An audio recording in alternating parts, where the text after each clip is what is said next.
Aziza. I'm from Group 3.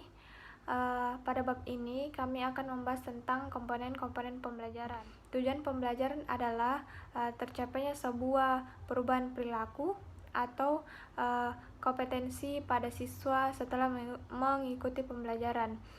Tujuan tersebut dirumuskan dalam bentuk pernyataan atau deskripsi yang spesifik.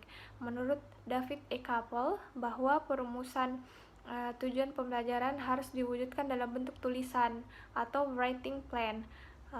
Upaya merumuskan tujuan pembelajaran dapat memberikan manfaat tertentu baik bagi guru maupun siswa. Nana Syahyuddin Sukmadinata mengidentifikasi 4 manfaat dan tujuan pembelajaran, yaitu yang pertama, memudahkan dalam mengkomunikasikan maksud kegiatan belajar mengajar kepada siswa, sehingga siswa dapat melakukan pembelajaran secara lebih mandiri. Yang kedua, memudahkan guru memilih dan menyusun bahan ajar. Yang ketiga, membantu memudahkan guru menentukan kegiatan belajar dan media pembelajaran. Yang keempat, memudahkan guru dalam mengadakan penilaian. Kegiatan menyusun rencana pembelajaran adalah salah satu tugas penting guru dalam proses pembelajaran siswa. Dalam perspektif kebijakan pendidikan nasional yang dituangkan dalam Permendiknas RI nomor 52 tahun 2008 tentang standar proses yang disebutkan bahwa salah satu komponen dalam penyusunan rencana pelaksanaan pembelajaran atau yang biasa disebut RPP yaitu adanya tujuan pembelajaran yang di dalamnya menggambarkan proses dan hasil belajar yang diharapkan dapat dicapai siswa dengan kompetensi dasar. Agar proses pembelajaran dapat terkonsepsikan dengan baik, maka seorang guru dituntut untuk menyusun dan merumuskan tujuan pembelajaran secara jelas dan tegas. Assalamualaikum warahmatullahi wabarakatuh. My name is Aulia Faradiba. I'm from Group 3 English Education Class D. So I want to explain about the material part B. B. Materi pembelajaran. Yang pertama yaitu pengertian materi pembelajaran. Secara garis besar, materi pembelajaran atau instructional material adalah pengetahuan, keterampilan, dan sikap yang harus dikuasai oleh peserta didik dalam rangka memenuhi standar kompetensi yang ditetapkan. Yang kedua yaitu jenis-jenis materi pembelajaran. Ada 5 jenis-jenis materi pembelajaran. Yang pertama, fakta. Fakta adalah segala hal yang berwujud kenyataan dan kebenaran, meliputi nama-nama objek, peristiwa, lambang, nama tempat, nama orang, dan lain sebagainya. Yang kedua, yaitu konsep. Konsep adalah segala yang berwujud pengertian-pengertian baru yang bisa timbul sebagai hasil pemikiran. Yang ketiga, yaitu prinsip. Prinsip adalah berupa hal-hal pokok dan memiliki posisi terpenting, yaitu meliputi dalil, rumus, teori, serta hubungan antar konsep yang menggambarkan implikasi sebab akibat. Yang keempat, yaitu prosedur. Prosedur adalah langkah-langkah sistematis atau berurutan dalam melakukan suatu aktivitas dan kronologi suatu sistem. Yang kelima, yaitu sikap atau nilai, yang merupakan hasil belajar aspek sikap. Yang ketiga, prinsip-prinsip penentuan materi pembelajaran. Ada 3 prinsip-prinsip dasar. Yang pertama, relevansi atau kesesuaian. Materi pembelajaran hendaknya relevan dengan pencapaian standar kompetensi dan kompetensi dasar. Jika kemampuan yang diharapkan dikuasai peserta didik berupa menghafal fakta, maka materi pembelajaran yang diajarkan harus berupa fakta, bukan konsep atau prinsip ataupun jenis materi lain. Yang kedua, yaitu konsistensi. Jika kompetensi dasar yang harus dikuasai peserta didik ada 2 macam, maka materi yang diajarkan juga harus meliputi 2 macam.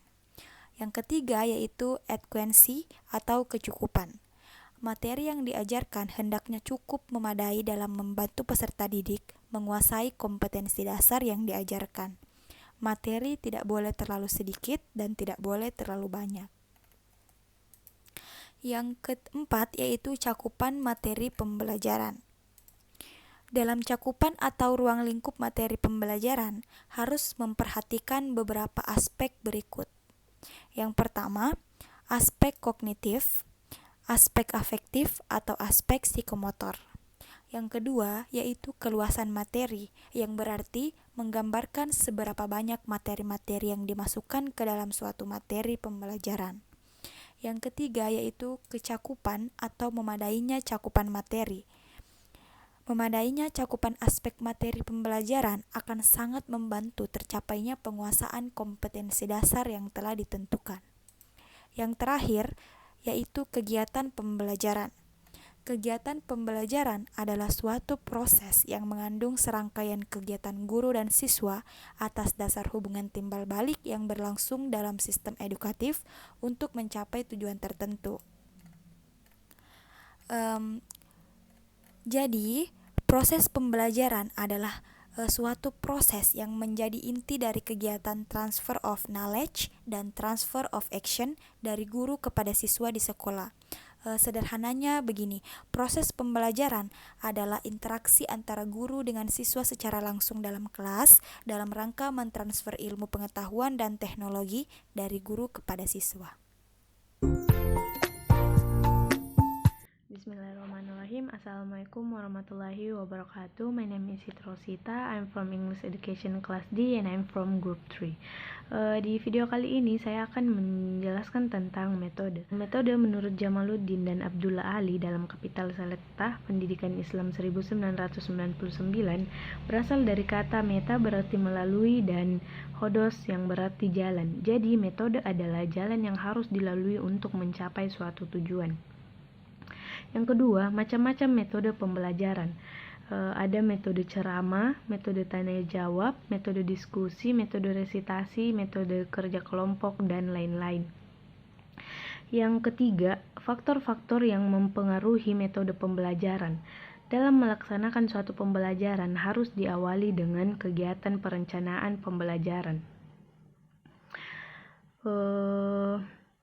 Berikut ini faktor yang mempengaruhi pembelajaran yaitu 1. Mahasiswa atau peserta didik, 2. Tujuan pembelajaran yang akan dicapai, 3. Faktor materi pembelajaran, 4. Situasi pembelajaran, 5. Fasilitas pembelajaran, 6.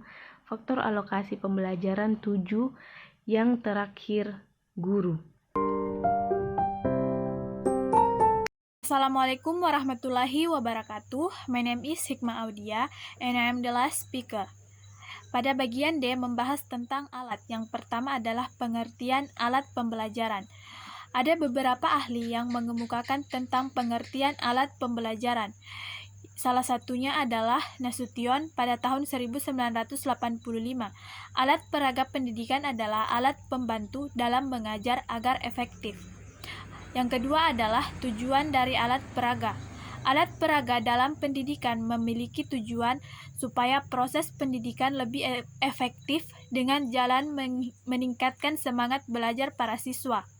Dapat pula memungkinkan lebih sesuai dengan perorangan di mana siswa belajar dengan banyak sehingga belajar dapat berlangsung menyenangkan bagi setiap individu. Yang ketiga adalah manfaat dari alat peraga. Yang pertama adalah dapat menimbulkan minat sasaran pendidikan. Yang kedua, mencapai sasaran yang lebih banyak. Yang ketiga, dapat membantu mengatasi berbagai macam hambatan dari proses pendidikan. Dan yang keempat, dapat merangsang sasaran dari pendidikan untuk mengimplementasikan. Pada bagian E, sumber belajar. Sumber belajar atau learning resource adalah semua sumber baik berupa data, orang, dan wujud tertentu yang dapat digunakan oleh peserta didik dalam belajar, baik secara terpisah maupun secara terkombinasi, sehingga mempermudah peserta didik dalam mencapai tujuan belajar untuk mencapai kompetensi tertentu. Yang kelima, yang bagian F, adalah evaluasi. Evaluasi adalah kegiatan untuk mengumpulkan informasi tentang bekerjanya sesuatu yang selanjutnya informasi tersebut digunakan untuk menentukan alternatif yang tepat untuk mengambil keputusan. Hal ini akan mendorong siswa untuk berusaha lebih baik lagi dari sebelumnya agar mencapai hasil maksimal. Bagi siswa, evaluasi merupakan umpan balik tentang kelebihan dan kelemahan yang dimiliki, dapat mendorong belajar lebih baik dan meningkatkan motivasi berprestasi. Oleh karena itu, untuk mempengaruhi hasil belajar siswa, evaluasi perlu dilaksanakan dalam kegiatan pembelajaran. Mungkin itu yang sempat saya sampaikan. Assalamualaikum warahmatullahi wabarakatuh.